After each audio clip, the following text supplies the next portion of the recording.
Assalamualaikum warahmatullahi wabarakatuh. Waalaikumsalam warahmatullahi wabarakatuh. Waalaikumsalam warahmatullahi wabarakatuh. Alhamdulillahirabbil alamin wa bihi nasta'in ala umuri dunya waddin. Wassalatu wassalamu ala sayyidina wa maulana Muhammadin wa ala alihi wa sahbihi wa tabi'in wa man tabi'ahum bi ihsanin ila yaumiddin. Asyhadu an la ilaha illallah wa asyhadu anna Muhammadan abduhu wa rasuluh la nabiyya ba'dah, amma ba'd. Saudara, ini pertemuan ketiga sesuai dengan kesepakatan kita. Pada pertemuan ketiga ini kita mulai diskusi berangkat dari materi yang sudah dikerjakan oleh pembahas kelompok 1. Di kelompok 1. Oke, yang materi 1 sampai 3 itu pada hakikatnya itu tidak menunjukkan urutan. Jadi bisa kita bolak-balik saja. Apakah kita mulai dulu dari zaman prasejarah Minangkabau atau dari asal-usul orang Minangkabau itu boleh ya. Jadi seandainya pun nomor 3 pun saya lihat Pridina kan sudah menyediakan video ya, video presentasinya. Ya karena siapa tadi Vira Pertiwi belum mengirim YouTube. Bagaimana kalau kita mulai saja dulu dari Pridina? Kira-kira siap? Insya Allah siap Pak, tapi untuk screen-nya Rina nggak pakai laptop Pak, pakai HP. Boleh. Pokoknya sekarang kan kita kan tinggal mendiskusikan saja. Jadi apa gunanya waktu presentasi kita buat dalam bentuk YouTube agar semuanya itu sudah menonton, sudah mendengarkan presentasi materi langsung dari penanggung jawab topik. Nah, tinggal kita mendiskusikan saja. Nah, artinya bukti bahwa teman-teman kita yang lain itu sudah mendengar presentasinya bisa kita lihat dari jumlah penonton di link YouTube Frida kan. Misalnya kita ada anggotanya 19 orang, 19. Berarti secara teori 19 orang itu sudah melihat video itu. Ada 19 view. Nah, tapi kan di YouTube kita tidak bisa memastikan bahwa yang 19 itu adalah anggota lokal ini. Bisa jadi ada orang lain yang nonton. Nah, bagaimana caranya? Caranya bukti sudah menonton, semua anggota kelas ini bisa masuk memberikan jejak di link presentasi Pridina dalam bentuk nulis namanya saja minimal. Walaupun tidak akan menulis komentar panjang misalnya, bisa dengan cara oke, mantap, good, keren. Nah, kan tapi nama siapa yang menulis itu kan nampak ya. Nah, jadi kita harapkan nanti semua anggota kelas sudah menonton presentasi dari penanggung jawab topik dan meninggalkan jejak di link presentasinya itu, di link YouTube-nya itu dalam bentuk komentar atau nulis nama saja. Misalnya Ilham hadir, dia nulis di komen situ kan, Ilham hadir ya kan, berarti kan dia sudah menonton itu. Dan akan lebih baik juga kalau mau memberikan pertanyaan di situ juga boleh langsung. Artinya kita gunakan kolom komentar itu menjadi kolom diskusi. Nah, ini kan diskusinya ramai di sana ya. Dan diskusi kita tercatat langsung di link YouTube. Jadi kita punya waktu yang panjang untuk mendiskusikan sebenarnya dari hanya sebatas waktu yang kita gunakan sekarang. Sekarang kita hanya mendiskusikan dalam bentuk interaktif langsung. Kalau di kolom komentar link YouTube itu bisa kita lakukan setiap saat sampai habis semester, sampai YouTube ini masih ada, sampai kita masih hidup, kita masih bisa berdebat sampai panjang hayat tentang topik ini ya. Nah, Jadi itu keuntungannya kenapa kita presentasi melalui YouTube, kita bisa diskusi di sana, dan di sini secara formal kita diskusikan juga. Karena secara teori yang kuliah kita ini di jam ini. Nah, ini diskusi utamanya, dan diskusi lainnya bisa juga dilakukan di link YouTube. Belum puas juga di link YouTube, lanjut lagi diskusinya di grup WhatsApp. Nah, begitu. Jadi untuk berikutnya, caranya begini, setelah link YouTube dikumpul, dibagikan di grup, semua anggota kelas wajib menontonnya, mendengar presentasinya. Karena kita kan sebenarnya berbagi topik.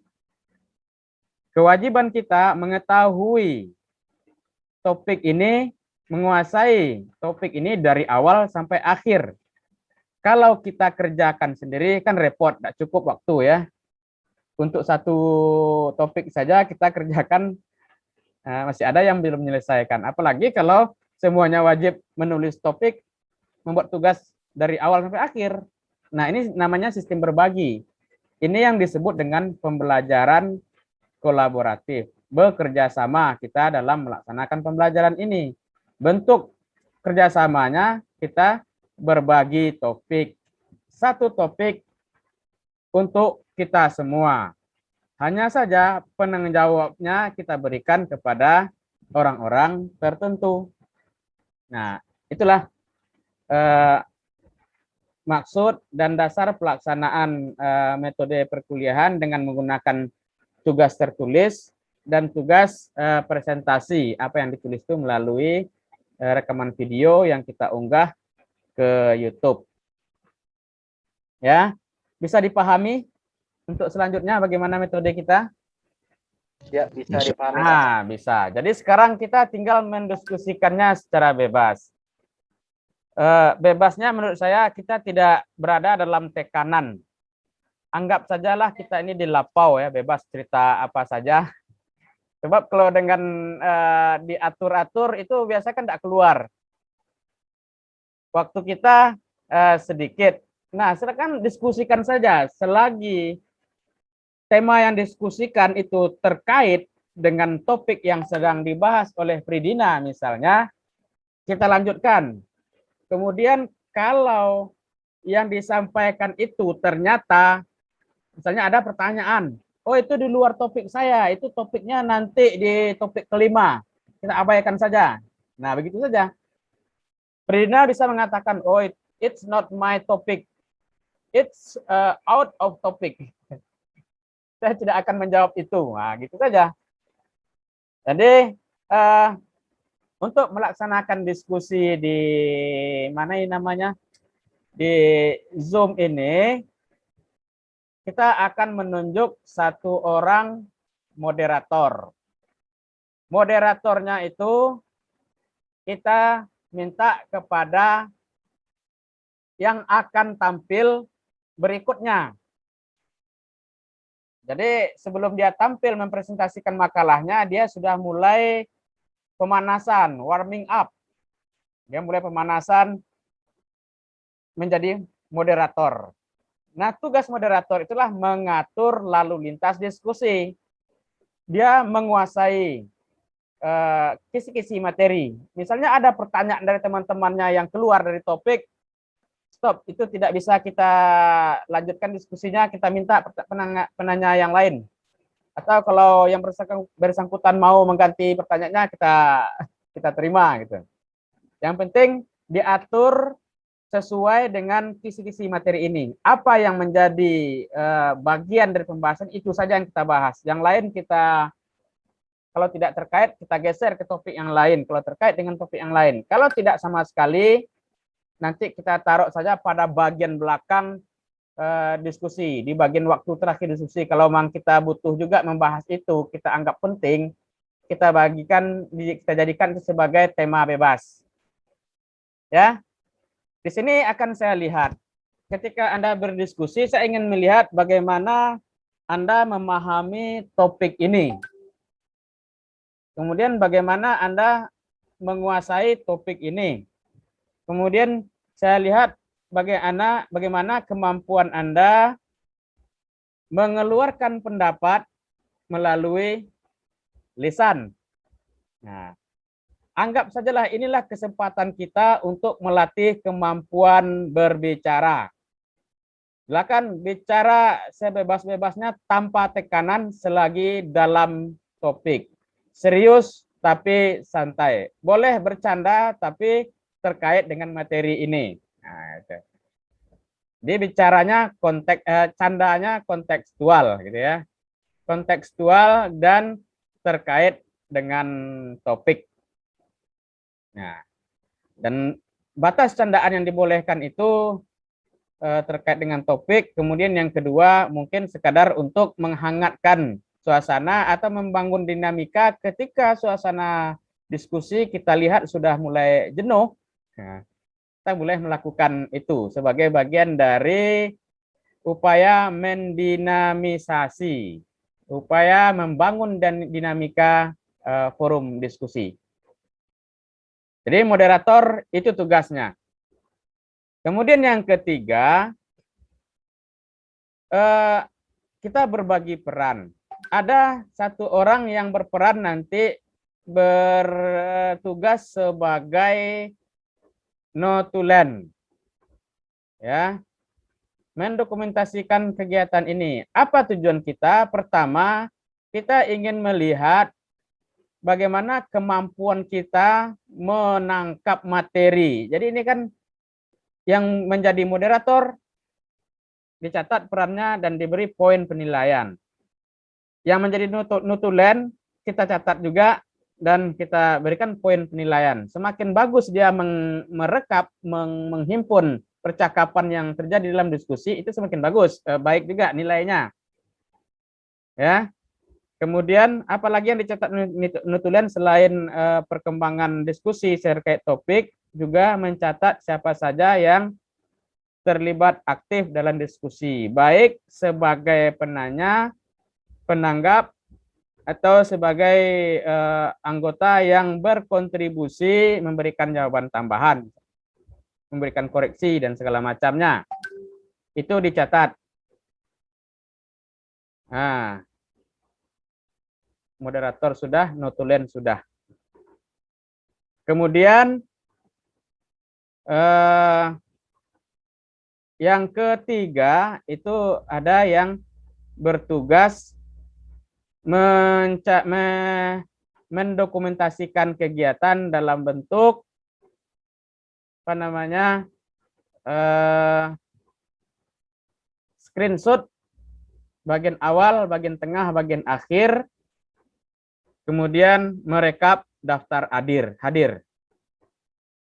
Nah, apa gunanya dengan pembagian tugas ini? Kita ingin agar semua orang terlibat aktif di dalam diskusi ini. Aktif sebagai pembicara, presentasi, aktif sebagai moderator, aktif sebagai notulen, aktif sebagai pendokumen screenshot, aktif sebagai penanggap.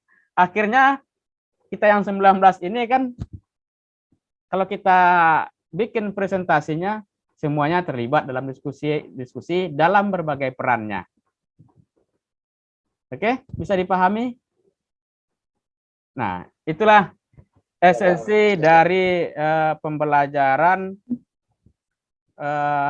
zaman sekarang yang meletakkan fokus pembelajarannya, aktivitas pembelajarannya berpusat pada siswa atau berpusat pada peserta didik. Student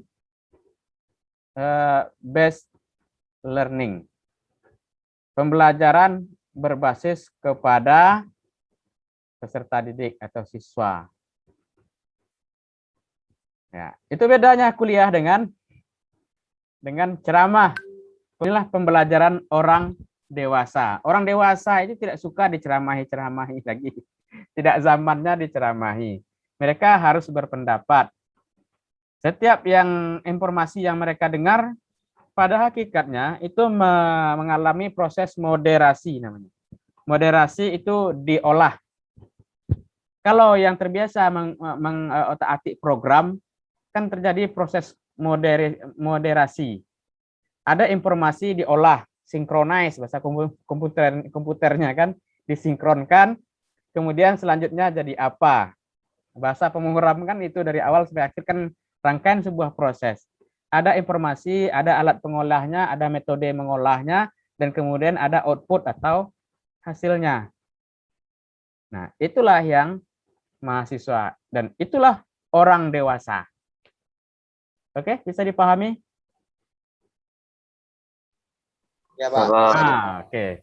Baik, kita selanjutnya ini sebagai pengantar saja tentang tata cara pelaksanaan diskusi kita, dan ini mudah-mudahan dapat kita laksanakan dengan baik sesuai dengan strategi yang kita rancang pada hari ini. Selanjutnya saya serahkan kepada Anda, siapa yang akan menjadi moderator yang setelah ini. Si Vira tadi ada ya di dalam grup? Ada, Pak. Ada, Pak. Ada, ya. Karena Vira tidak bisa presentasi ini, Vira kita minta untuk jadi moderator ya. Oke. Ya, Pak. Waktu diskusi itu kita berikan 1 jam. Oke. Silakan kepada Vira Pratiwi untuk memandu kegiatan diskusi. Jangan sungkan-sungkan, jangan ragu-ragu. Kalau Anda merasa ragu, saya akan tutup video saya. Saya tutup saja video saya akan mendengarkan suaranya saja. Oke. Saya akan berikan host kepada Vira ya. Ya, Pak. Siapa yang lebih membutuhkan, Vira atau Fridina yang untuk mempresentasikan? Yang punya laptop punya, Pak. Vira saja. Kita nggak pakai laptop, Pak. Nggak pakai laptop. Tapi Fridina bisa kan share screen dari apa? Nggak bisa. Tidak, Pak. Soalnya pakai HP. Oh, siapa yang pakai laptop? Saya, Pak. Saya kirim, saya jadikan Soki jadi host ya. Ya, Pak. Nanti kalau Frina perlu share sesuatu, nanti dibantu saja oleh Soki. Baik, Pak. Oke. Saya serahkan waktu sepenuhnya kepada Vira untuk memandu kegiatan diskusi. Silakan. Baik. Assalamualaikum warahmatullahi wabarakatuh. Waalaikumsalam warahmatullahi wabarakatuh. Waalaikumsalam warahmatullahi wabarakatuh. Alhamdulillahirabbil alamin. Assalatu wassalamu ala asrofil anbiya'i wa mursalin wa ala alihi wa sahbihi ajmain amma ba'du. Pertama, yang paling utama sekali, marilah kita panjatkan puji syukur kehadirat Allah Subhanahu wa taala yang telah melimpahkan rahmat dan karunia-Nya kepada kita semua sehingga kita dapat berkumpul di Zoom meeting pada siang hari ini. Yang terhormat Bapak Muhammad Nasir SSMA selaku dosen sejarah Minangkabau beserta teman-teman yang saya banggakan. Baiklah, nama saya Vira Pratiwi. Saya bertugas pada siang hari ini sebagai moderator yang akan membimbing diskusi kita pada siang hari ini. Acara selanjutnya yaitu penyampaian materi yang akan disampaikan oleh Fridina. Kepada Fridina kita persilakan. Sebelumnya terima kasih kepada Vira Pratiwi yang telah memberikan izin untuk saya. Assalamualaikum warahmatullahi wabarakatuh. Waalaikumsalam warahmatullahi wabarakatuh. Baiklah, perkenalkan nama saya Fridina dengan NIM 2011020052. Pada kesempatan kali ini saya akan mempresentasikan hasil artikel yang telah saya buat. Baiklah, saudara Ahmad, bolehkah untuk men-screen layarnya? Soalnya tadi filenya udah dikirim. Oke, Fridina.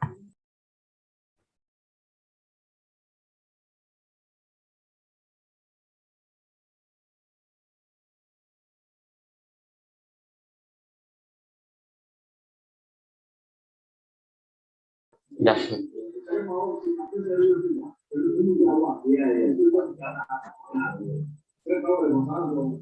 Udah nampak dari situnya. Sudah. Baiklah, saya akan membahas topik yang berjudul kajian tentang Minangkabau zaman prasejarah pada tahun 6000 strip 1 sebelum Masehi. Pengertian zaman prasejarah, sumber-sumber informasi prasejarah Minangkabau, situs-situs di Kabupaten 50 Kota, situs-situs di Kabupaten Riau, situs-situs di sekitar Danau Singkarak, situs-situs di Jambi, situs-situs di Batu Sangkar, Tanah Datar, dan situs lainnya yang juga saya lampirkan di bawah. Baiklah, pada artikel ini saya buat untuk mengetahui pengertian dari zaman prasejarah itu. Mana di Minangkabau saya membahasnya berupa sumber-sumber informasi prasejarah Minangkabau, situs-situs yang terdapat di daerah-daerah yang telah saya sebutkan tadi, dan juga pada artikel yang saya buat ini, saya juga menjelaskan tentang pengertian zaman prasejarah, yaitu prasejarah adalah istilah yang digunakan untuk merujuk kepada masa di saat catatan sejarah tertulis belum tersedia. Seperti diungkapkan oleh Colin Reuffel, zaman prasejarah dapat dikatakan permulaan terbentuknya alam semesta, namun umumnya digunakan untuk mengacu kepada masa saat kehidupan manusia di bumi belum mengenal tulisan. Artikel yang saya buat ini menggunakan metode penelusuran dari sumber-sumber yang berhubungan dengan prasejarah agar nantinya artikel ini dibuka sesuai dengan pembahasan yang disajikan sekarang. Landasan teorinya yang pertama, agar pemahaman terhadap pengertian zaman prasejarah, sumber-sumber informasi, situs-situs prasejarah Minangkabau itu terarah dan memiliki landasan berpikir, penulis menggunakan situs-situs yang berhubungan dengan pembahasan pada artikel ini. Tujuan penulisannya yaitu untuk menambah pemahaman akan pengertian zaman prasejarah serta sumber-sumber informasi di Minangkabau yang berhubungan dengan situs-situsnya. Dengan adanya artikel ini, maka akan membuat rasa keingintahuan kita tentang zaman prasejarah itu dapat terobati. Baiklah, langsung saja pembahasan yang pertama, yaitu pengertian zaman prasejarah. Prasejarah adalah istilah yang digunakan untuk menuju kepada masa di saat catatan sejarah yang tertulis belum tersedia. Tidak jauh berbeda dengan istilah praaksara yang berasal dari gabungan kata yaitu pra dan aksara. Pra artinya sebelum dan aksara berarti tulisan. Dengan demikian, yang dimaksud masa praaksara adalah masa sebelum manusia mengenal tulisan. Masa prasejarah dan praaksara disebut juga dengan masa nirleka. Nir artinya tidak ada dan leka artinya tulisan, yaitu masa tidak ada tulisan. Masa praaksara disebut juga dengan masa prasejarah, itu masa di mana manusia belum mengenal tulisan. Adapun masa sesudah manusia mengenal tulisan disebut juga dengan masa aksara atau masa sejarah. Mengenai istilah, terdapat pendapat bahwa istilah praaksara sebenarnya lebih erat karena praaksara berarti sebelum ada tulisan. Berbeda dengan prasejarah yang berarti sebelum ada sejarah.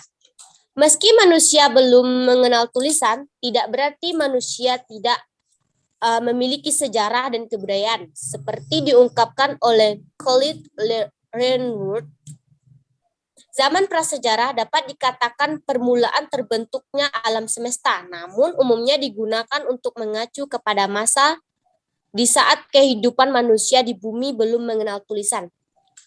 Batas antara zaman prasejarah dengan zaman sejarah adalah mulai adanya tulisan, hal ini menimbulkan suatu pengertian bahwa prasejarah adalah zaman sebelum ditemukannya tulisan, sedangkan zaman sejarah adalah zaman setelah adanya tulisan. Berakhirnya zaman prasejarah atau dimulainya zaman sejarah untuk setiap bangsa di dunia tidak sama tergantung dari peradaban dari bangsa tersebut. Contohnya Mesir adalah zaman yang paling sulit. Contohnya Mesir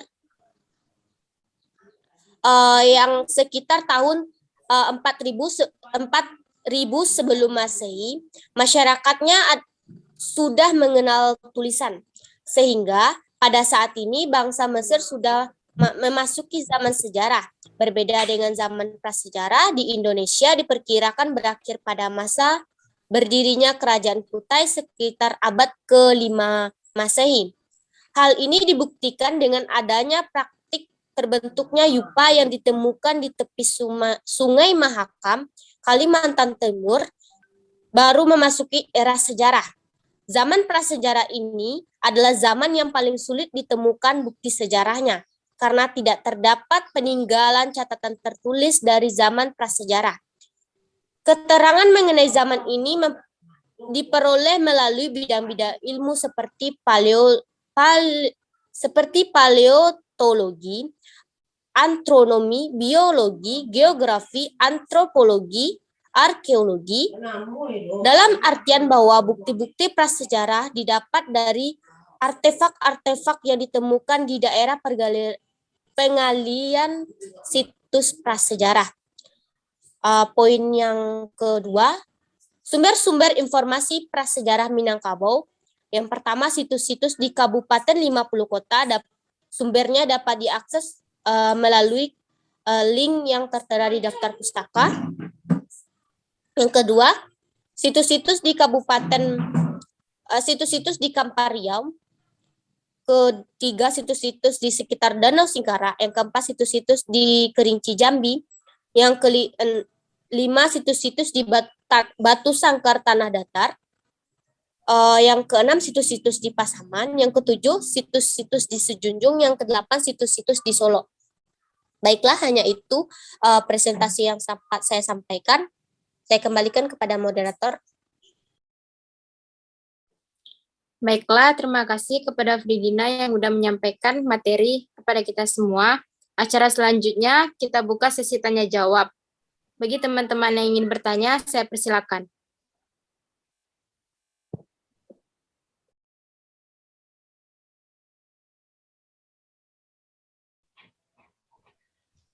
Izin bertanya, moderator. Silakan Ilham.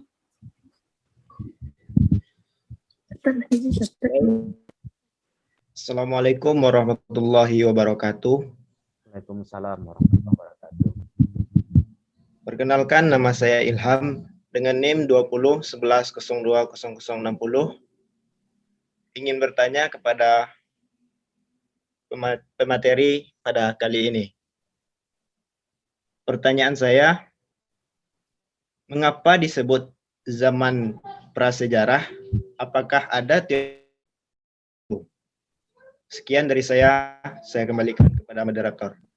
Assalamualaikum warahmatullahi wabarakatuh. Ilham.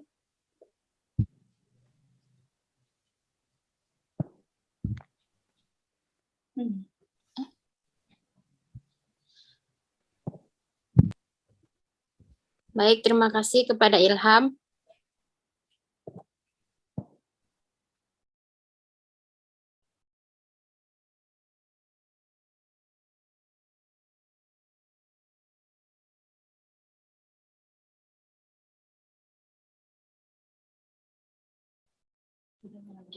Apakah ada dari teman-teman yang ingin bertanya lagi?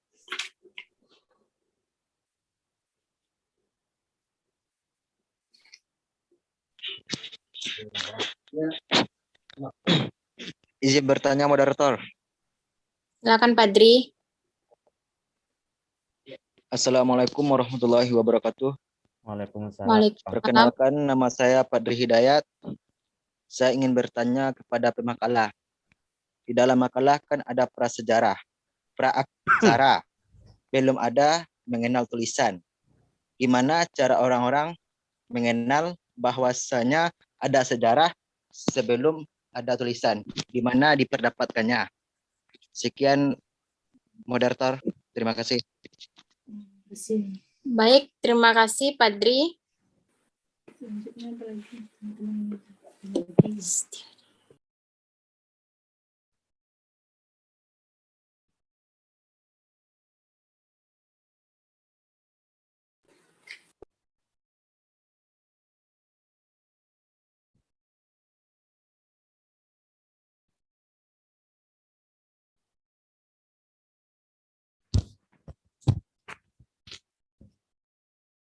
Boleh sambil menunggu kawan-kawan lain bertanya, selesaikan saja yang dua ini juga boleh.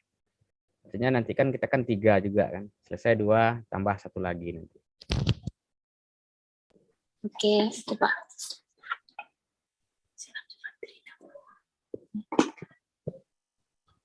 Kepada Fridina, silakan dijawab pertanyaan dari teman-teman kita tadi. Baik, sebelumnya terima kasih kepada teman-teman yang sudah bertanya. Bisakah Saudara Ilham mengulangi pertanyaannya tadi? Baik. Saya ulangi pertanyaan saya. Mengapa disebut zaman prasejarah? Apakah ada teori mengenai itu? Sekian, terima kasih.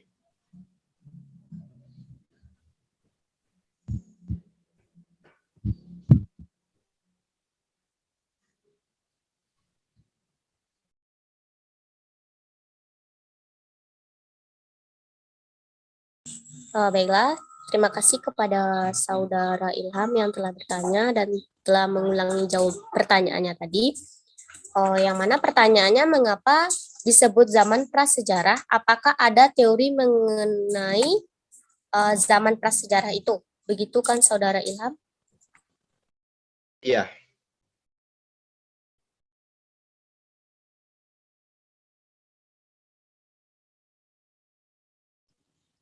Menurut pandangan saya, kenapa disebut dengan zaman prasejarah? Karena pada zaman ini masyarakatnya belum atau manusianya belum mengenal tulisan. Adakah teori mengenai zaman itu, zaman prasejarah ini? Menurut saya, tentu ada teori mengenai zaman prasejarah ini. Karena jikalau zaman prasejarah ini tidak memiliki teori, maka tidak mungkin para ahli berusaha untuk mencari tahu kebenaran dari zaman prasejarah ini. Menurut saya seperti itu. Saya kembalikan kepada moderator. Baik, bagaimana Ilham? Apakah bisa dipahami? Baik, terima kasih kepada Fridina yang telah menjawab pertanyaan dari saya. Insya Allah saya paham, bisa dipahami. Saya kembalikan kepada moderator.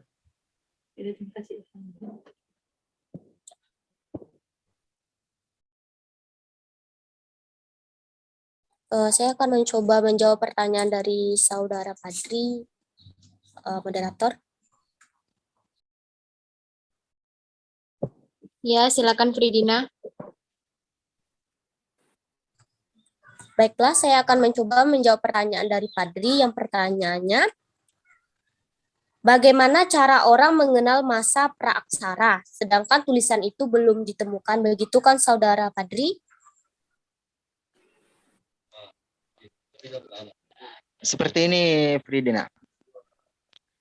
Sekarang kan ada 2 kajian. Yang pertama, zaman praaksara dan prasejarah. Di zaman praaksara kan belum ada tulisan. Gimana ketika zaman prasejarah, gimana orang itu bisa mengetahui sejarah di ketika praaksara? Seperti itu, Fridina. Dengan ilmu apa ia mendapatkannya?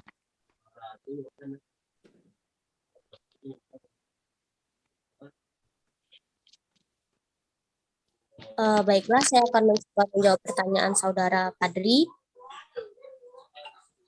Yang mana jawabannya, bagaimana cara orang mengenal zaman praaksara itu, yang mana zaman itu belum ada tulisan dan penemuannya belum bisa dibuktikan, begitu kan? Nah, jawabannya, menurut pandangan saya, cara ahli-ahli untuk menemukan bukti-bukti zaman praaksara ini adalah yang mana masa sebelum mengenal tulisan atau sebelum adanya sejarah.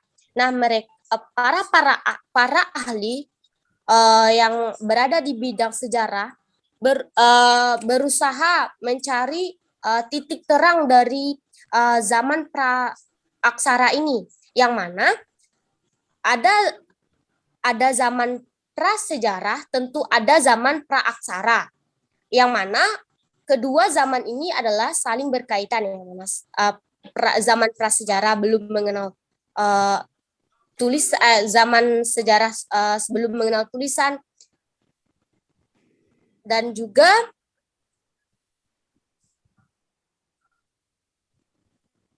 praaksara masa yang manusia itu mengenal tulisan, sedangkan masa prasejarah itu manusia tersebut sudah mengenal tulisan. Ilmu yang bidang-bidang yang dapat ditelusuri oleh para ahli dalam berbagai bidang yang sudah saya sebutkan di dalam artikel saya tadi, yang mana menggunakan ilmu seperti paleontologi, astronomi, biologi, geografi, antropologi, arkeologi. Menurut saya seperti itu, Saudara Padri. Saya kembalikan kepada moderator. Baik, terima kasih Fridina. Bagaimana Padri, apakah bisa dipahami? Ya, terima kasih moderator. Alhamdulillah saya bisa memahami jawabannya. Baik. Apakah ada dari teman-teman yang ingin bertanya lagi? Izin bertanya, moderator. Silakan Nori. Baik, perkenalkan nama saya Nori Mariani dengan NIM 2011020061, ingin bertanya kepada pemakalah, di mana seperti pada judul artikelnya, yaitu kajian tentang Minangkabau zaman prasejarah. Nah, di sini dalam artikel tersebut ada namanya zaman praaksara dan zaman prasejarah. Yang saya tanyakan, jelaskan proses praaksara menuju prasejarah di Minangkabau. Begitu, sekian dari saya kembalikan ke moderator. Baik, terima kasih. Apakah ada yang ingin bertanya lagi?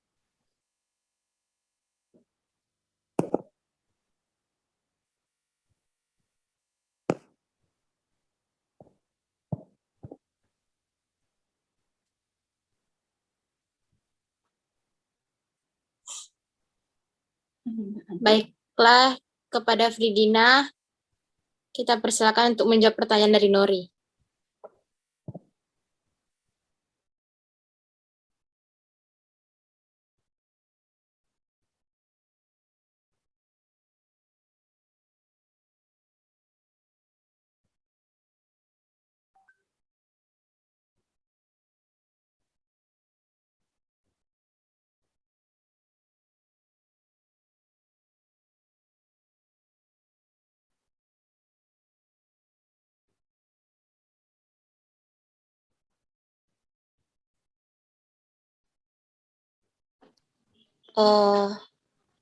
Baiklah, saya akan mencoba menjawab pertanyaan dari saudari Nori Mariani. Yang pertanyaannya, jelaskan proses praaksara menuju prasejarah di Minangkabau. Begitu kan saudari Nori Mariani? Ya, saudari Fridina. Betul sekali.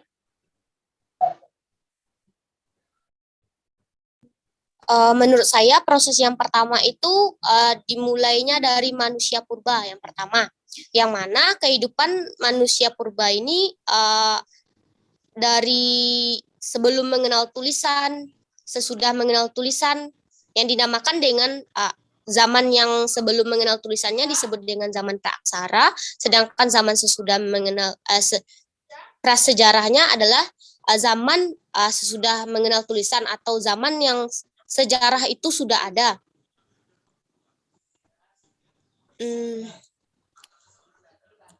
Seterusnya prosesnya menurut saya juga melalui kebudayaan, yang mana pada kebudayaan ini tentu masyarakat itu mencari-cari, tentu masyarakat itu berbicara sesamanya dan menuliskan hasil-hasilnya itu yang didapat oleh temuan berupa di dinding-dinding gua, tulisan-tulisannya, terus di atas-atas batu, di artefak-artefak, dan di Minangkabau juga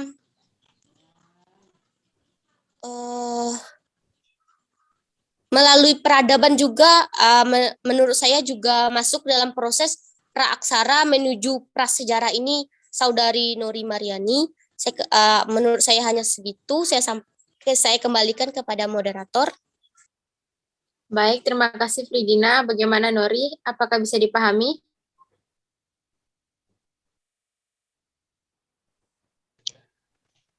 Izin menanggapi sedikit dan bertanya, moderator. Baik, silakan Nori. Baik, terima kasih. Bagaimana Fridina tadi mengatakan pada awalnya yaitu manusia purba mengalami kehidupan awalnya itu prasejarah.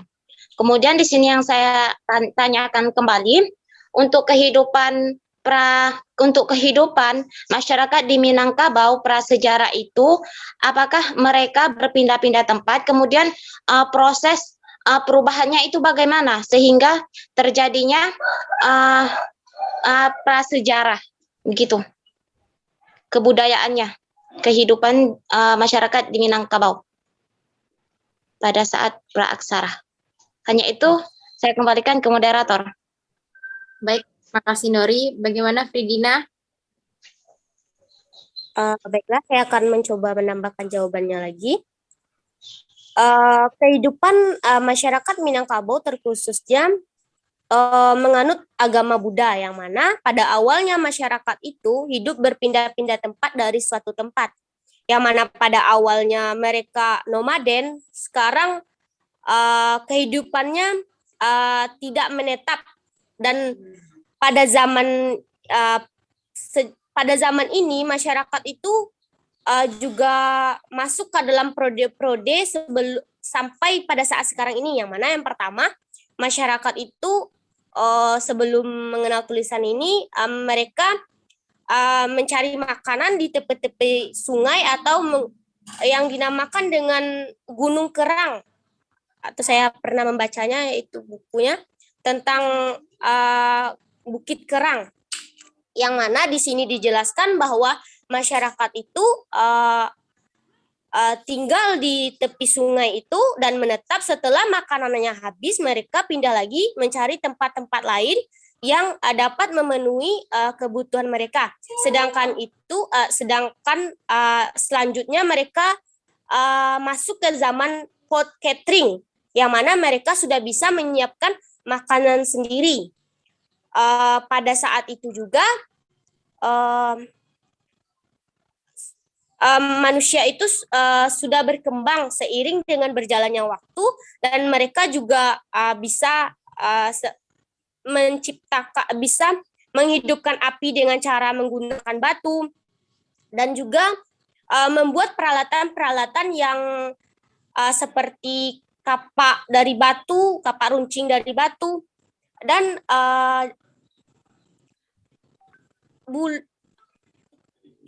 bulu runcing untuk menangkap berburuan juga disediakan pada saat juga digunakan pada saat itu.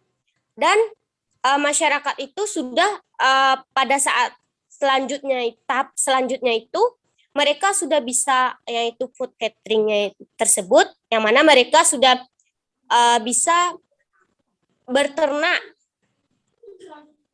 tidak pindah-pindah tempat lagi dan berusaha menetap di lahan tersebut, sehingga pada Minangkabau itu berpecah-pecah sesuai dengan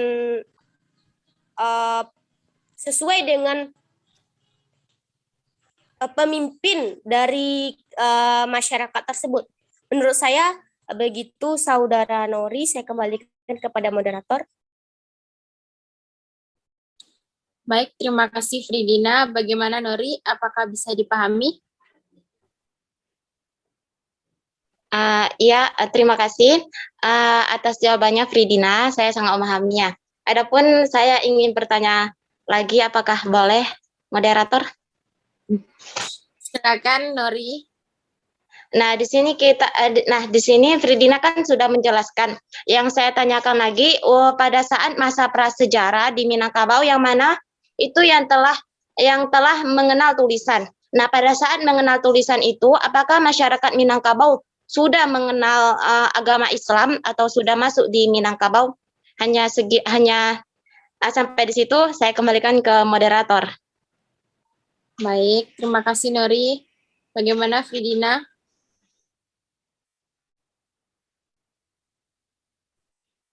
Baiklah, saya akan mencoba menjawab pertanyaan dari Nori, yang mana pertanyaannya apakah masyarakat pada zaman praaksara ini sudah mengenal Islam atau Islam itu sudah masuk, begitu kan Saudari Nori?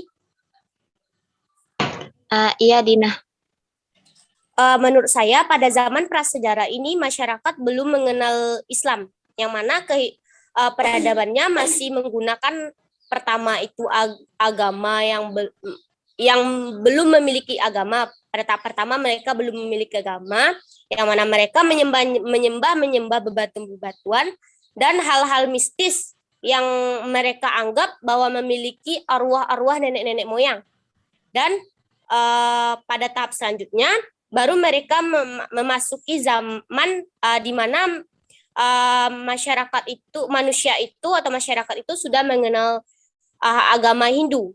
Dan pada saat itu juga, pada saat selanjutnya barulah mereka setelah lepas dari zaman agama Buddha ini, barulah mereka mengenal agama Islam. Begitu menurut saya, Saudari Nori. Saya kembalikan kepada moderator.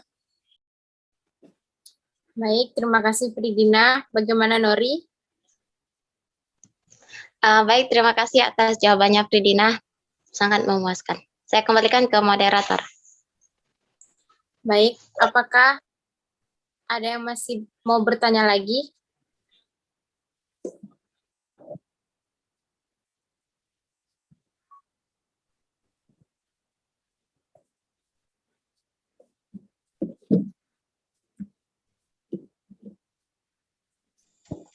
Izin bertanya, Pak. Ya, silakan. Kak. Terima kasih. Assalamualaikum warahmatullahi wabarakatuh. Waalaikumsalam. Waalaikumsalam warahmatullahi wabarakatuh. Perkenalkan, nama saya Angga Pratama.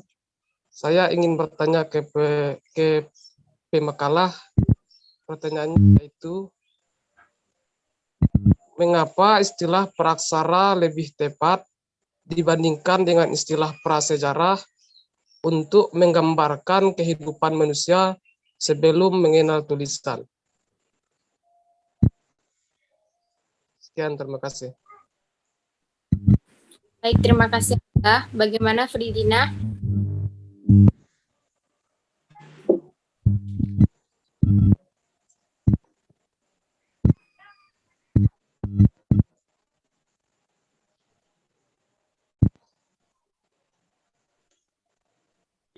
Baiklah, saya akan mencoba menjawab pertanyaan dari saudara Angga Pratama, yang mana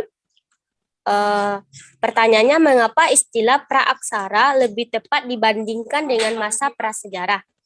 Menurut pandangan saya, karena masa praaksara ini masa yang mana belum mengenal tulisan, dan masa ini juga masa yang paling awal dan menurut saya ini adalah hal yang paling cocok untuk penamaan pada saat masa manusia belum mengenal tulisan tersebut. Begitu Saudara Angga, saya kembalikan kepada moderator. Baik, terima kasih Fridina. Bagaimana Angga? Apakah bisa dipahami?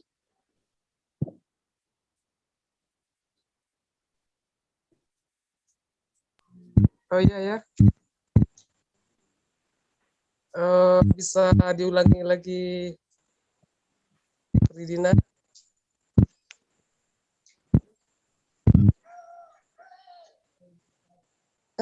Insya Allah bisa Saudara Angga. Terima kasih. Menurut pandangan saya, mengapa istilah praaksara lebih tepat dibandingkan dengan zaman prasejarah? Karena praaksara adalah masa yang awal oleh para ahli yang pertama.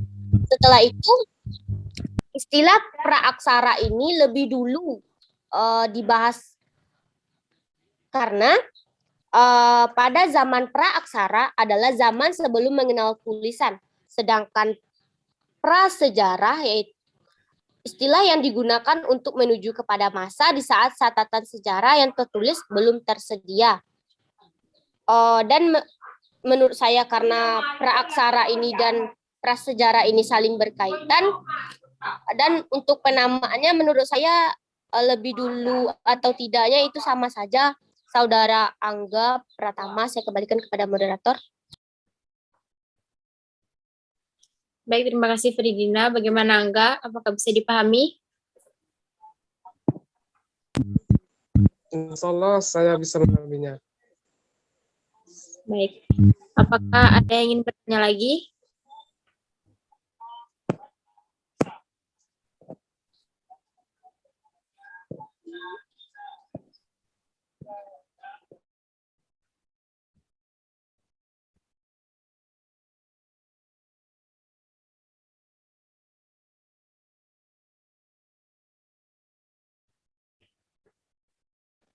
Izin bertanya, moderator.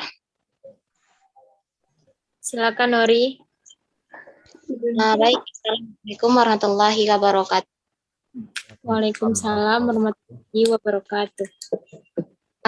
Perkenalkan, nama saya Nori Mariani. Di sini yang ingin saya tanyakan yaitu apakah ada penemuan kerangka-kerangka manusia purba di masyarakat Minangkabau? Sekian dari saya kembalikan ke moderator. Baik, terima kasih Nori. Bagaimana Fridina?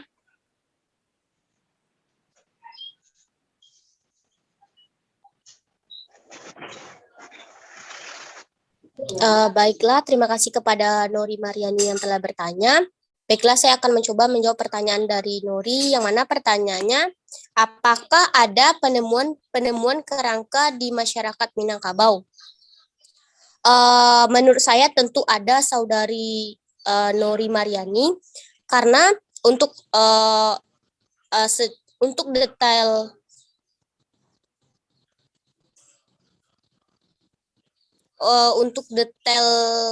itu saya sudah membuktikannya secara mata saya langsung, di mana saya menjumpai penemuan kerangka manusia itu, yang mana manusia kera itu di Museum Aditya Warman.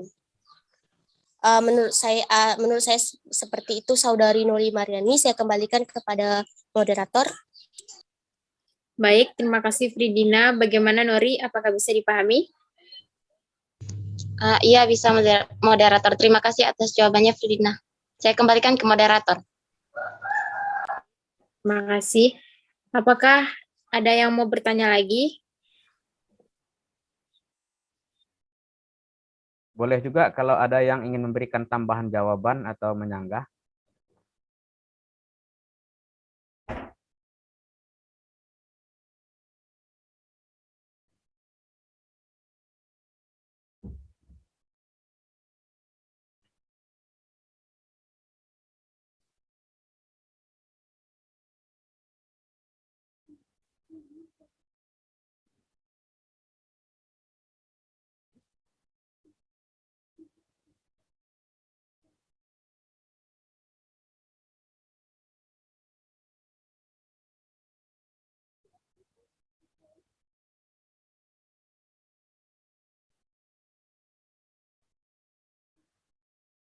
Atau saya yang akan beri pertanyaan untuk semua. Oke, pertanyaan saya, jadi kapan masa prasejarah Minangkabau itu? Dihitung sejak kapan? Dan sampai kapan akhirnya?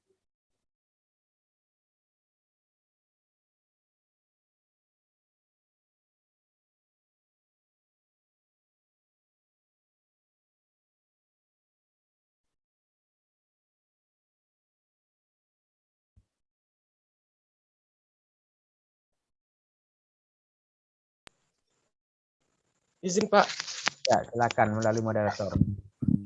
pertanyaannya apa tadi Pak? Kapan dimulai masa prasejarah Minangkabau dan sampai kapan batas akhirnya? Oh iya Pak, terima kasih Pak.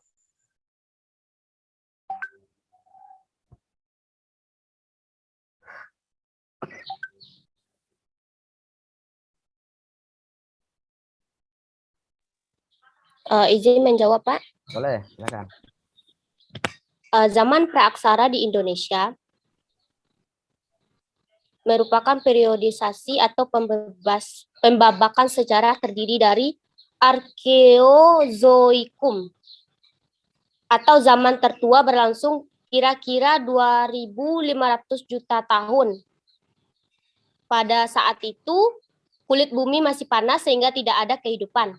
Yang kedua, Paleozoikum, zaman primer atau zaman hidup tua yang berlangsung 340 juta tahun. Makhluk hidup yang muncul pada zaman ini seperti mikroorganisme, ikan, amfibi, reptil, dan binatang yang tidak bertulang punggung.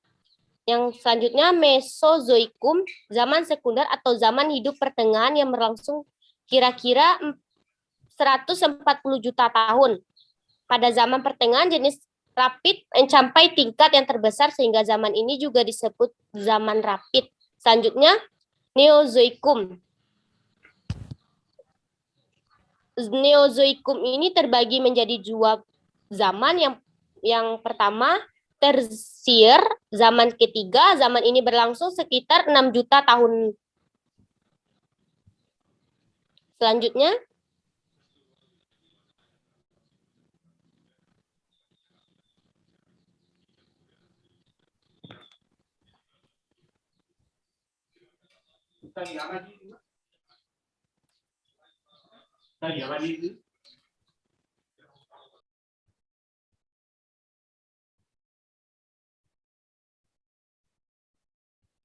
yang kedua, zaman kuartil atau zaman keempat.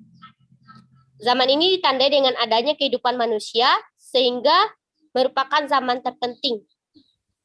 Menurut saya seperti itu, Pak. Ya.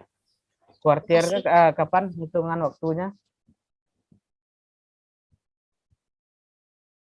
Berapa ribu atau berapa juta tahun yang lalu?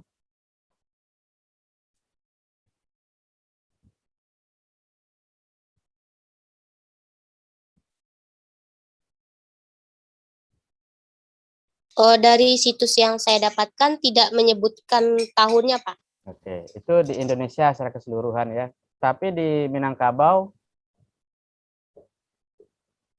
berapa ribu tahun yang lalu dimulainya?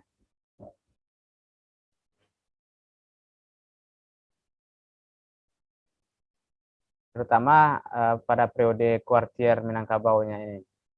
Kalau kuartir kan pengertiannya tadi dihitung sejak manusia itu ada ya. Dan ditemukan jejak-jejak bahwa manusia pada waktu itu sudah ada. Di Minangkabau kapan mulainya? Kalau itu kan tadi teorinya secara keseluruhan di Indonesia ya.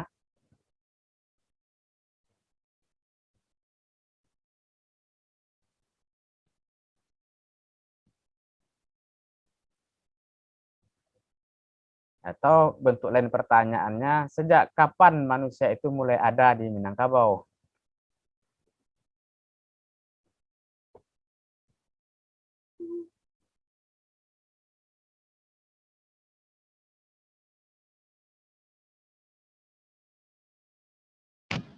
Izin menjawab, Pak. Nah, boleh Ilham. Baik. Perkenalkan, nama saya Ilham. Saya ingin menambahkan jawaban dari Fridina. Sebagaimana yang telah saya baca, masa praaksara di Minangkabau dimulai kira-kira kurang lebih 2000 tahun sebelum Masehi. Dasarnya. Ya, terima kasih. Saya kembalikan kepada. Kenapa 2000 tahun sebelum Masehi? Ada alasannya.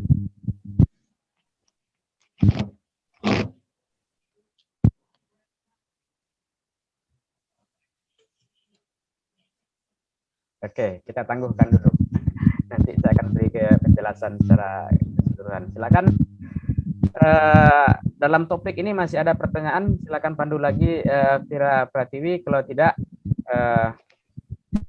saya akan lanjutkan. Kalau dianggap sudah selesai diskusi ini, biar saya akan yang lanjutkan menambahkan penjelasan dan ulasan.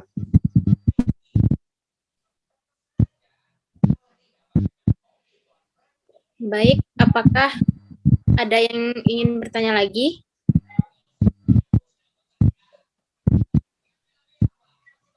Kalau dari saya tidak ada moderator.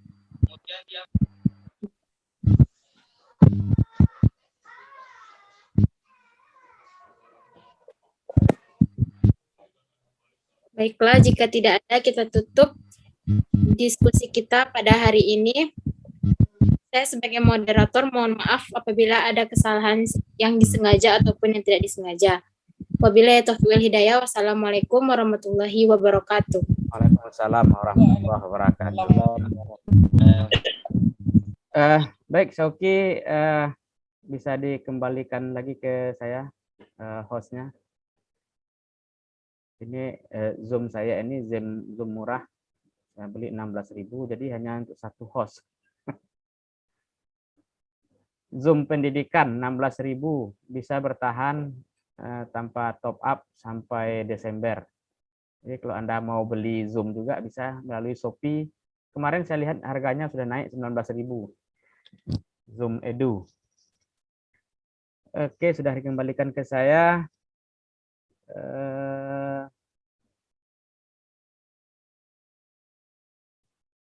Terima kasih. Saya akan memberikan catatan tambahan saja. Dan itu catatan itu sifatnya penjelasan ya, penjelasan yang kurang. Tadi yang kurang itu kan tadi penjelasan di Minangkabau kapan dihitung mulai zaman prasejarahnya. Dan ini sebenarnya bagian dari pembahasan siapa yang kembas Vira kalau tidak salah, asal usul manusia ya. Yang siapa yang bahas tentang zaman Melayu tua, Melayu muda. Tapi dasarnya tetap harus kita tulis di sini dulu. Penjelasan lebih rinci baru di pembahasan berikutnya. Makalah atau presentasi tadi sudah bagus, sudah mencakup semua informasi yang kita butuhkan, bahwa ada beberapa istilah yang digunakan dalam literatur tentang zaman prasejarah. Zaman prasejarah itu adalah pengertian yang umum, tapi dalam pengertian khusus, karena zaman prasejarah itu terkait dengan ada atau tidaknya tulisan, maka sejarawan banyak lebih cenderung menggunakan istilah praaksara. Nah, gitu. Karena sejarah itu basisnya adalah tulisan. Karena sejarah adalah sesuatu yang ditulis. Makanya banyak sejarawan lebih cenderung menggunakan istilah zaman praaksara. Lalu apa yang ingin saya jelaskan sebagai penambahan? Yang perlu ditambahkan itu adalah kan tadi di dalam ada beberapa catatan tentang paleontologi, ada ikonografi. Saya tidak ingat lagi epigrafi ada ditulis tadi, atau tidak. Tapi ini yang karena saya tidak bisa membaca kesemuanya tadi, saya ingin menampilkan beberapa ini saja, paleontologi, ikonografi, epigrafi, bangunan dan peralatan kerja. Karena 5 inilah yang menjadi dasar untuk membangun teori prasejarah atau praaksara di Minangkabau. Karena 5 ini yang banyak ditemukan, ya. Yang lainnya tidak. Yang nomor 1 pada awalnya tidak ada, tidak ditemukan. Ini baru penemuan yang baru sifatnya rintisan tahun 2018 ketika ditemukannya potongan gigi manusia di gua, kalau di bukunya di literatur disebut lidah air. Tapi kalau istilah setempat kita di sini kan itu lidah air ya. Gua lidah air di 50 kota. Silakan nanti kalau ada yang mau berjalan-jalan ke sana ingin melihat lokasi penemuan ini. Di sini tidak hanya ditemukan gigi manusia, tapi juga ditemukan ada simbol-simbol berupa jejak tangan di dinding gua. Jadi yang paleontologi yang basisnya fosil, yang ditemukan itu fosil, tahu apa fosil? Kerangka, Pak. Nah, kerangka yang udah berusia ribuan bahkan jutaan tahun ya. Nah, di sini fosil itu diperkirakan usianya dengan penelitian yang menggunakan alat bantu ilmu-ilmu kimia diukur usianya sekitar 73.000 tahun sampai 63.000 tahun sebelum Masehi. Ini temuan baru. Sebelumnya usia masa prasejarah dihitung sejak 6.000 tahun sebelum Masehi. Apa dasarnya?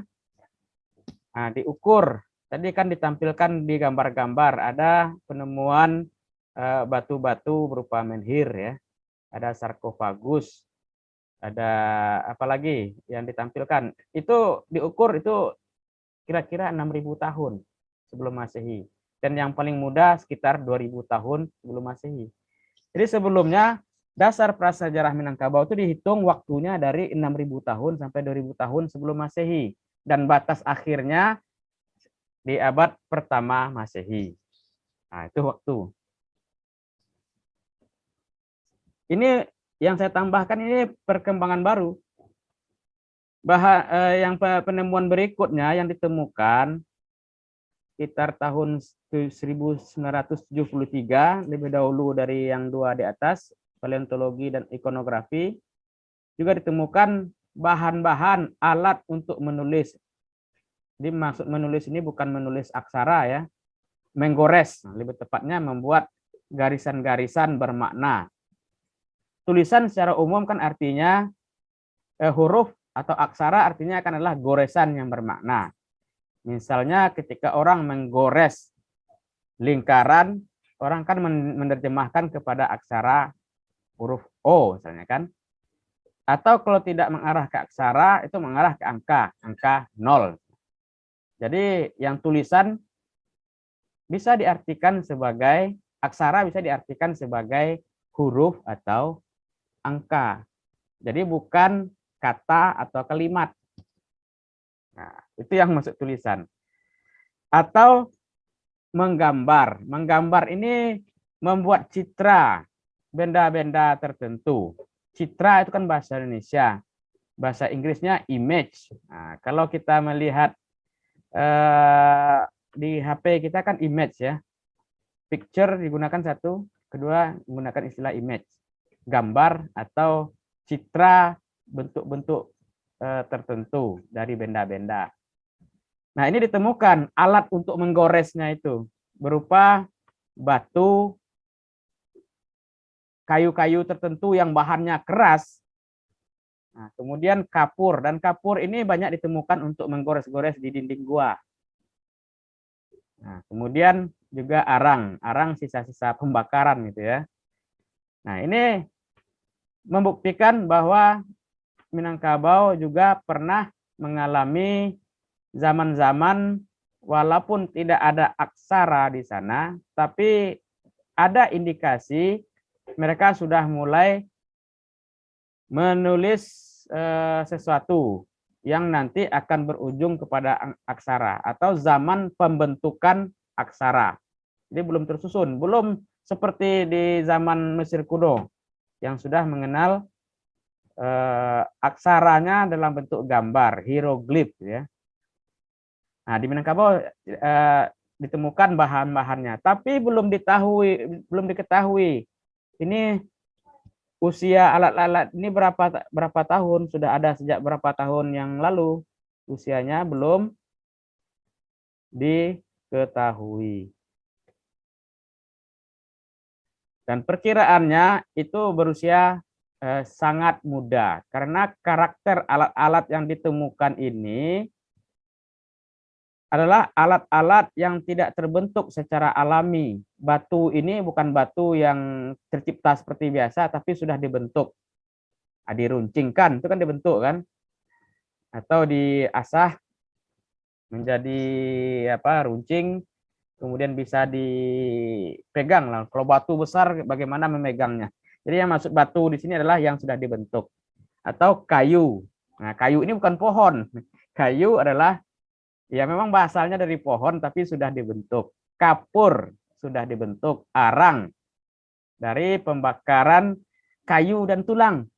Nah, ini uniknya dari tulang. Nah, jadi usianya belum diketahui dan tapi berdasarkan fisiknya ini bukan bahan-bahan yang bisa berusia lama, dia bisa hancur. Karena itu bisa dianggap usianya itu di bawah 6.000 tahun sebelum Masehi. Kemudian apalagi yang ditemukan, bangunan itu tidak bangunan sempurna. Dalam ilmu kepurbakalaan, dia bisa dikategorikan sebagai bangunan megalitikum. Tapi fungsi bangunan itu belum sempurna. Bangunan yang sempurna itu kan memiliki fungsi yang banyak. Satu bangunan bisa difungsikan untuk banyak hal. Misalnya bangunan seperti rumah, itu kan banyak kegunaannya. Tempat berlindung, tempat istirahat, tempat berkumpul, melaksanakan aktivitas sosial. Nah, itu kan bangunan sempurna. Bangunan tidak sempurna itu hanya digunakan untuk kebutuhan tertentu dan diolah dengan cara yang sangat sederhana. Bahkan ada yang tidak diolah sama sekali. Tadi ada menhir, ada sarkofagus. Sarkofagus itu kan tempat membaringkan mayat ya, jasad orang yang sudah meninggal. Bentuknya sangat sederhana sekali. Dia hanya berupa batu-batuan yang di atasnya pipih dan bisa diletakkan untuk menempatkan jenazah. Jadi dia tidak dibentuk dengan menggunakan teknologi yang canggih, hanya menggunakan bentuk-bentuk dasar yang sudah terbentuk secara alami, tapi dia mempunyai fungsi. Nah, itu di presentasi sudah digambarkan. Ada bagaimana bentuk-bentuknya. Ada menhir, ada dolmen, ada tempat-tempat duduk ya, sepertinya digunakan untuk rapat. Nah, itu usianya berusia sekitar 6.000 sampai 2.000 tahun. Ada di 50 kota, ada di Kerinci, sekitar Danau Singkarak, di tanah datar. Nah, itu usianya. Nah, sebelumnya dasar dari penghitungan waktu prasejarah Minangkabau ini hanya dari bangunan ini dan peralatan kerja. Nah, inilah perkembangan baru ketika ditemukan fosil simbol di gua, kemudian bahan-bahan menulis. Artinya untuk yang 3 ini belum selesai, masih butuh penelitian lebih lanjut. Kalau Anda akan menjadi sejarawan, kalau berminat dalam kajian-kajian kepurbakalaan, ini bisa menjadi fokus ya. Peluang membahas ini masih besar. Problem untuk meneliti ini sangat besar karena biayanya mahal. Sejarawan UIN mampu atau tidak untuk melakukan kegiatan ini, saya kira agak ragu kalau tidak ada sponsor. Karena untuk meneliti gigi manusia ini butuh ilmu kimia, ilmu labor-labor yang canggih. Nah, biayanya itu sangat mahal, apalagi untuk mengkaji simbol segala macam. Maka kebanyakan kita sebenarnya kan menggunakan kajian-kajian dari orang yang atau lembaga yang memang punya sumber daya keuangan yang besar untuk melakukan penelitian ini. Dan dari segi bangunan, itu pun bangunan sederhana. Tapi bangunan-bangunan yang lebih mudah, mengingat struktur geografi dan alam Minangkabau yang terdiri dari gunung, lembah, sungai-sungai, bahan-bahan yang tersedia itu lebih banyak dalam bentuk kayu-kayuan. Maka bangunan-bangunan yang lebih mudah dari bangunan-bangunan seperti batu-batu yang kita sebutkan tadi, rata-rata dibuat dari bahan kayu dan usianya sangat terbatas. Kayu pasti cepat lapuk dan dia tidak bisa kalau tidak melalui proses kimiawi tertentu, kalau tidak terbenam kayu ini mungkin tidak akan bisa bertahan lama, ya kan? Tapi ketika berada di atas permukaan tanah, dia akan mengalami proses alam, pelapukan, panas, hujan, akhirnya lapuk. Akhirnya peninggalan-peninggalan yang berbasis kayu, karena rata-rata orang Melayu, termasuk Minangkabau itu bangunan dari kayu, pasti hilang. Maka tidak banyak catatan tentang ini, kecuali hanya batu-batu yang usianya 6.000 tahun. Batu relatif lama bertahan. Kemudian yang ditemukan lain peralatan kerja, dan itu pun peralatan kerja yang usianya sangat muda sekali. Peralatan kerja yang terbuat dari batu, seperti lembing, alat untuk berburu mungkin bisa bertahan lama, tapi yang dari kayu pasti habis. Nah, kemudian peralatan kerja yang lain itu mulai nampak setelah 2000 tahun sebelum Masehi yang berbasis dari logam, yang berbahan dasar dari logam. Itu mulai ditemukan dalam bentuk yang sederhana. Nah, apa yang kita simpulkan dari alat penelusuran ini, ilmu penelusuran ini, kalau kita lihat dari yang pertama, kemungkinan masa prasejarah Minangkabau itu yang baru bisa dilacak itu mulai dari 73.000 tahun sebelum Masehi sampai awal abad ke-1 Masehi. Dan akhir dari masa prasejarah itu adalah di abad ke-1 Masehi. Jadi Minangkabau itu diperkirakan usianya baru segini. Apakah mungkin ada perubahan? Mungkin.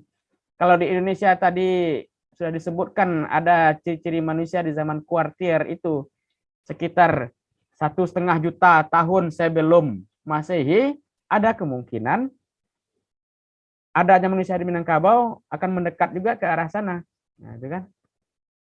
Tapi karena sejarah berbasis kepada bukti, berbasis kepada sumber, maka sumber yang paling tua itu ya baru ini.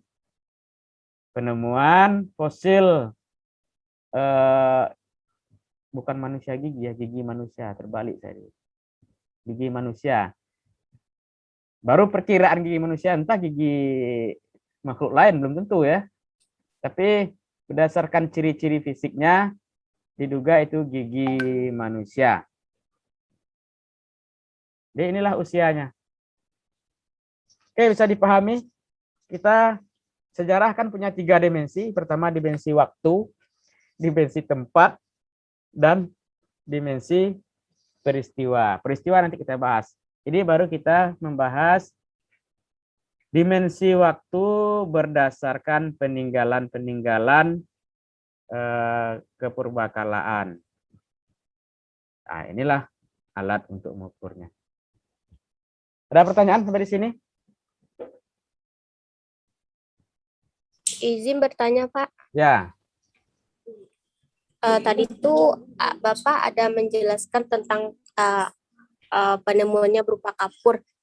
Kapur di sini tuh kapur biasa seperti yang kita menggunakan sebelum belajar sebelum adanya spidol gitu Pak, atau Ya. kapur yang bebatuan lunak gitu Pak. Ya. Yang Makasih Pak. Ya. Ya, kapur yang dimaksud di sini dari bahan tanah kapur itu ya. Tapi dia dibentuk, kan kata kuncinya tadi dibentuk. Batu dibentuk, kapur dari bahan tanah-tanah kapur. Lunak itu yang kemudian dibentuk dijadikan alat untuk menggores. Nah, kan tulisan awalnya kan dikenal dia berasal dari kata grafik ya. Grafik itu kan bentuk, ya, untuk membentuk. Jadi membentuk, kemudian membentuk gambar, membentuk tulisan. Jadi yang kapur di sini ini adalah bahan dasarnya tanah liat, batuan kapur, tanah atau batuan kapur. Secara teknis sebagai peralatan disebut sebagai kapur tulis gitu. Nah, beda dengan alat tulis yang lain yang keras, apa itu kan kayu, batu, itu kan bukan kapur kategorinya. Ya. Jadi dibentuk dari apa? Itu maka dibedakan antara kapur, batu dan kayu, arang sebagai alat tulis. Oke, bisa dipahami, Dina? Insya Allah bisa, Pak. Nah, ya. Tinggal mendalami saja sebenarnya, karena masa kalau ini mata kuliahnya dengan mata kuliah prasejarah sudah mengambil. Sudah, Pak. Nah, ya. Berarti kan ini kan pengulangan saja sifatnya ya, pengulangan saja. Dan itulah guna ilmu lain, guna kita belajar ilmu lain untuk menjelaskan materi sejarah Minangkabau. Itu makanya pada awal saya sebutkan mata kuliah sejarah Minangkabau sebenarnya sangat terkait dengan mata kuliah yang lain, karena dia ini tempat mempraktekkan ilmu itu, sampelnya Minangkabau gitu. Jadi bisa juga digunakan nanti untuk meneliti daerah lain. Zaman purbakala di Sumatera Utara kapan? Zaman purbakala di Aceh kapan? Zaman purbakala di Riau kapan? Gitu kan. Jadi kan template-nya kita sediakan di sini dan juga bisa digunakan untuk meneliti di daerah-daerah lain. Kebetulan sampelnya kita ambil di sini. Oke, ada lagi pertanyaan?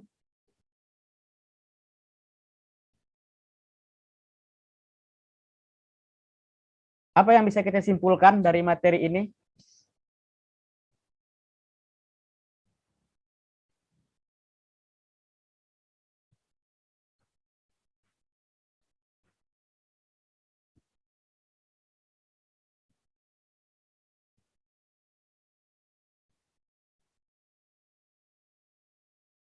Baik, ini saya bantu. Yang bisa kita simpulkan adalah Minangkabau sebagai sebuah wilayah yang sedang kita kaji ini, kita ukur usianya sementara ini ya paling lama 73.000 tahun sebelum Masehi. Kenapa begitu? Yaitu bukti-bukti yang baru kita temukan. Ya, cuman itu saja ya. Bisa dipahami? Kan tidak banyak-banyak intinya yang kita bahas. Ada yang bertanya, berapa umur Minangkabau? Ya, setahu saya berdasarkan kajian prasejarah ya baru 73.000 tahun. Cuman teori yang paling umum sekarang itu kan 6.000. Cuman karena ada temuan-temuan baru yang meskipun itu belum sempurna dikaji, ya, sudah mengindikasikan lebih tua dari 6.000, yaitu 73.000 tahun sebelum Masehi. Nah, kalau Batak itu lebih tua lagi, dia mengambil ukuran batu-batuan di Toba ya, lebih tua lagi gitu kan, usia daerah itu.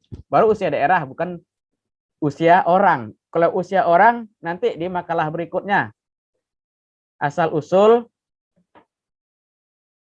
manusia Minangkabau. Ya. Ini tempatnya dulu kita lihat dulu. Baru nanti orangnya. Ya. Kita catat satu dulu. Kalau ada indikasi 73.000 tahun sebelum Masehi, ini kan teorinya berbeda. Nanti teori tentang asal usul manusia tentang teori apa namanya manusia purba itu berbeda. Kita tidak masuk kepada teori manusia purba.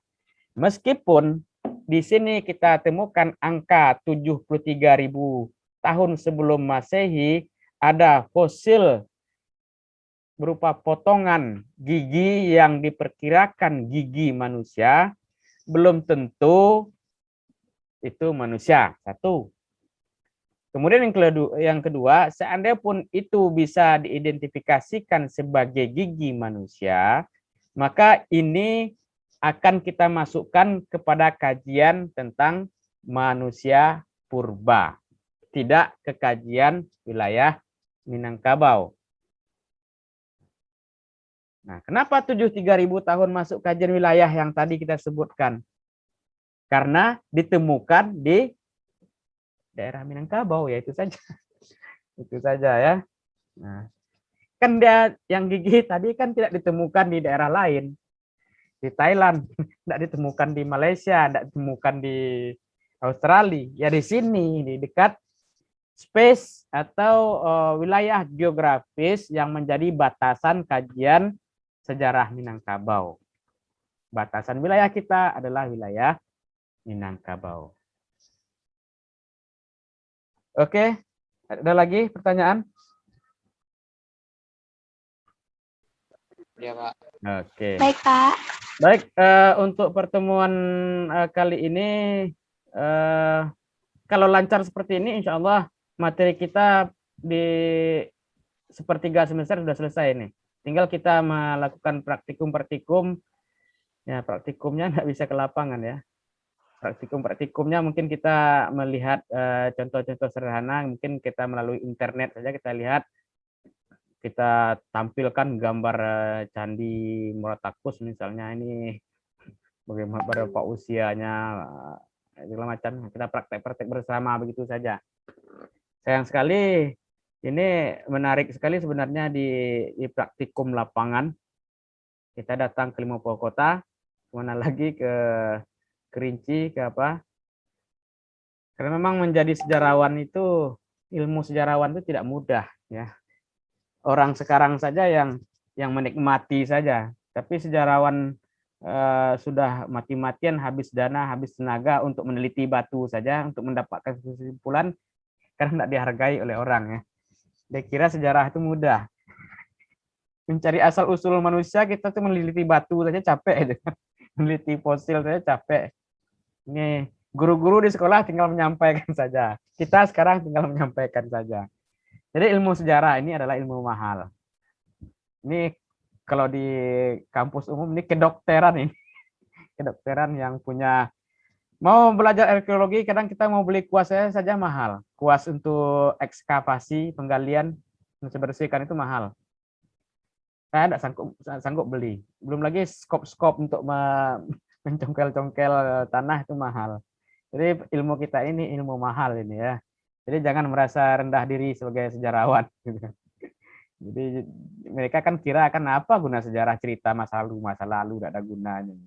Padahal bagaimana kita menghadirkan masa lalu untuk mereka itu pekerjaannya tidak mudah ya. Baik, kita tutup pertemuan kita pada hari ini dengan baca Alhamdulillahirabbil alamin. Kita lanjutkan nanti, saya buka linknya jam 4 ya, kita mulai sekitar jam 4:15 lah. Di jam 4 tuh mulai masuknya, 15 menit kita tunggu teman-teman masuk. Assalamualaikum warahmatullahi wabarakatuh. Waalaikumsalam. Warahmatullahi wabarakatuh.